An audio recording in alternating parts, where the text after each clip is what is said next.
Jim, you mentioned CBDCs, you mentioned blockchain, you mentioned crypto.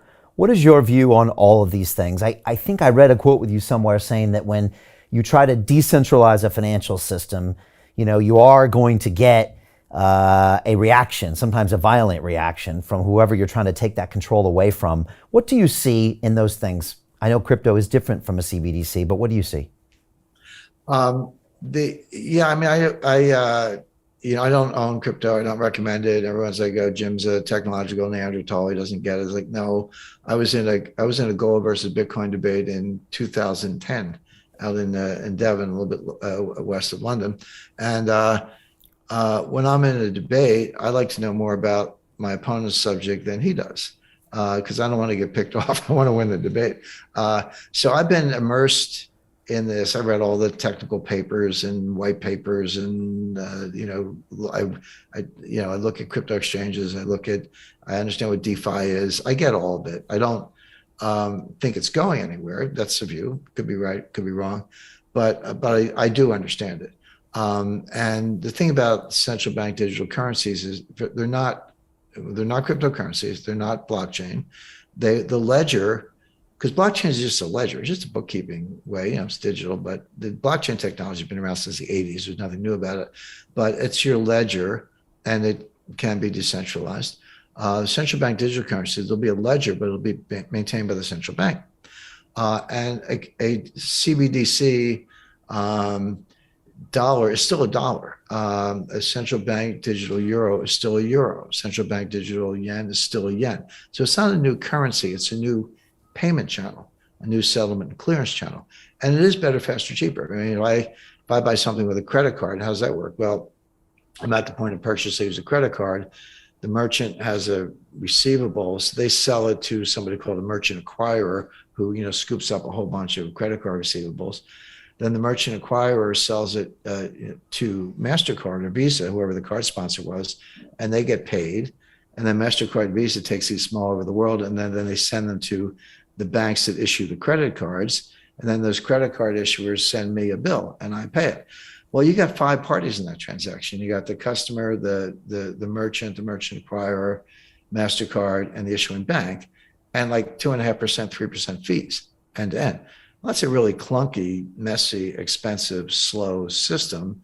You can eliminate all of that. You can disintermediate the banking system and MasterCard and Visa. Interesting stock implications there. With a CBDC, I can have an account at the Fed on my iPhone, and I can send you money. You can have an account at the Fed or Bank of England, whatever you like. And so it is better, faster, cheaper. But it's also the ultimate surveillance tool. This will complete their surveillance state. They already know enough about us with GPS tracking. You got to turn your cell phone off and stick it in a Faraday sack. And I have a few of those I carry with me if you want to avoid being tracked in real time. So they already know a lot about us and digital, facial recognition software, et cetera. But this will be the ultimate, because I go to a bookstore, I'm on Amazon using a central bank digital currency. They know that I just bought a book called, Why I Love Donald Trump or whatever, And if you're the wrong political party, wrong political affiliation, give money to the wrong candidate, et cetera, oppose the regime in any way, they're going to know it in real time through your payment history. And they'll be able to, China, they're already doing this. I say stuff like this, Brian, and people roll their eyes like, oh, that'll never happen. I was like, no, you don't understand. It's already here. It's not universal. It's getting there. This is what they do in China. This is what the social credit score is all about. People can't send their kids to colleges, can't buy a plane ticket, can't buy a train ticket, et cetera, because they have a low social credit score. It could be they were caught smoking. It could be they tweeted something that was like anti-Xi. But this will come to Europe, Japan, and the U.S. And don't believe anyone who says, well, yeah, we could do that, but don't worry, trust us, we won't do that. Nonsense. The government never gives up power, never misses an opportunity to get more power. So that's where central bank digital currencies are going. As far as cryptocurrencies are concerned, I studied it I've studied it for kind of 12 years at this point, but I wrestled with it. It's like, okay, I read all the technical papers. I get it. I look at the charts. I hear, but I can't really understand, like, what's it all about?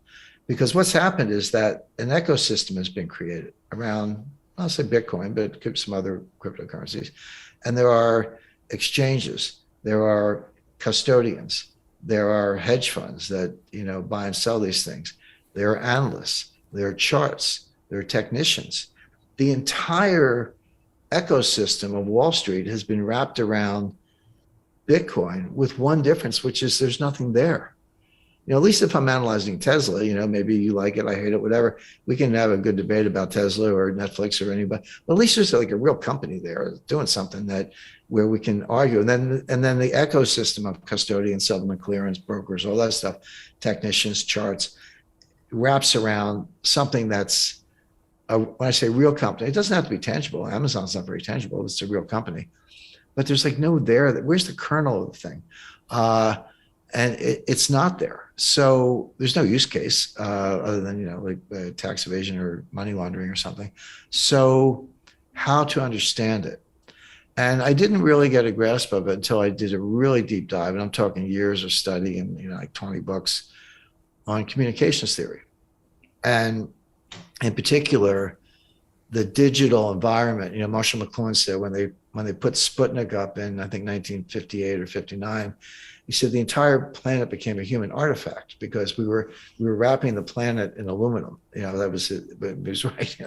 And they say, they're saying we don't know who discovered water, but we're certain it was not a fish, because a fish is in water. When you're immersed in something, you don't know it's there. You got to take the fish out of the water, and the fish goes, "Hey, where's the water?" But when you're in it, you don't know it. You're immersed in. We're immersed in an electronic environment, which is acoustic, tactile, non-linear.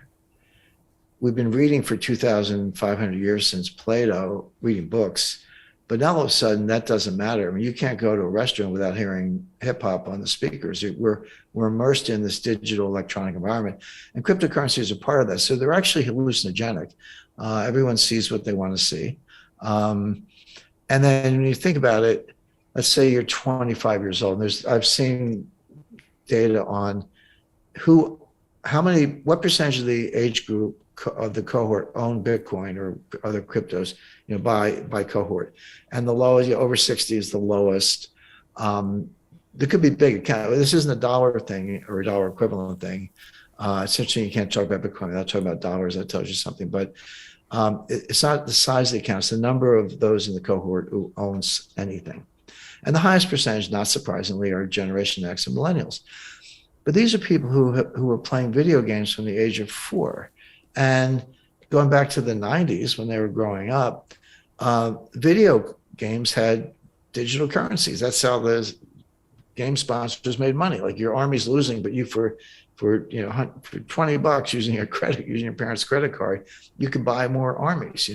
So of course, when Bitcoin came along, they're like, digital currencies seemed like the most natural thing in the world because they had been playing these video games for 10 years at that point. So they were adopters, but it was no more real than the video game. But it was part of this electronic environment that I'm describing. So we're in this electronic environment. It's an acoustic, tactile world. So what are the characteristics of that we should look out for? One is tribalism, and McLuhan and many other scholars, Eric Havelock and Walter Ong and others, but McLuhan's my favorite, great Canadian, by the way. But he said tribal. He was the one who coined the phrase global village, and everyone said, village, that sounds kind of cool. We all sit around a campfire and share. No, villagers kill each other. So, and when he said tribalism, he didn't mean it. He said, I didn't say it was good. I just said it's coming.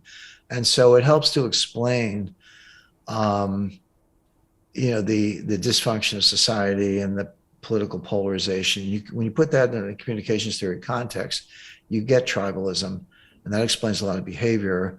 And so my take on Bitcoin, it won't replace the dollar, but it may destroy the dollar. By destroying the concept of money. We're into moneyness. We've lost the threat. We don't know what money is anymore. We have moneyness, some characteristics, some not. That's what Bitcoin's really doing.